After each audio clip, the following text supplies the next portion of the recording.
มกันพัฒนาตามเส้นทางแห่งสายไหมน้ำใจสองชาติลาวจีนห่วมใจมิตรภาพยิ่งใหญ่สดใสดังสายน้ำอูสร้างดินแดนแห่งนี้สว่างไสวเพื่อประชาพี่น้องได้สุขใจสร้างพลังไฟฟ้าทั่วแดนลาวก้าวไปสู่ความมั่นคงสร้างดินแดนแห่งนี้สว่างไสวเพื่อประชาพี่น้องได้สุขใจสร้างพลังไฟฟ้าทั่วแดนลาวด้วยน้ำใจแห่งสายน้ำอู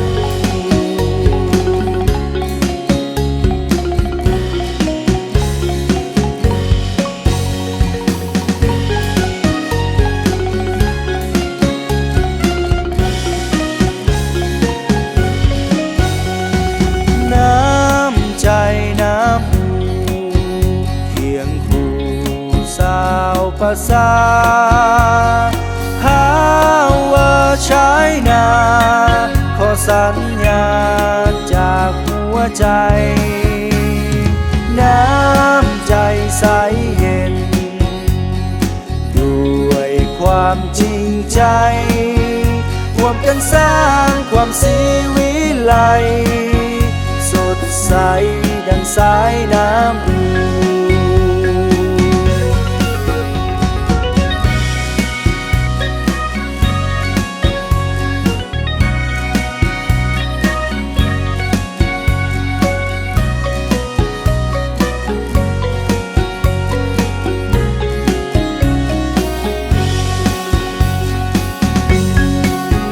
สร้างดินแดนแห่งนี้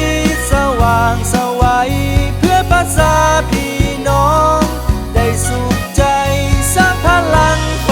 ฟ้าทั่วแดนลาวก้าวไปสู่ความมั่นคงสร้างดินแดนแห่งนี้สว่างไสวเพื่อประชาพี่น้องได้สุขใจสร้างพลังไฟฟ้าทั่วแดนลาวด้วยน้ำใจ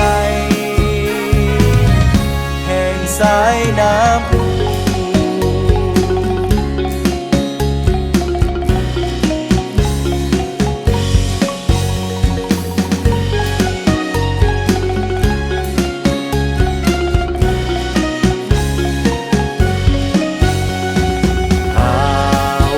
China, our China.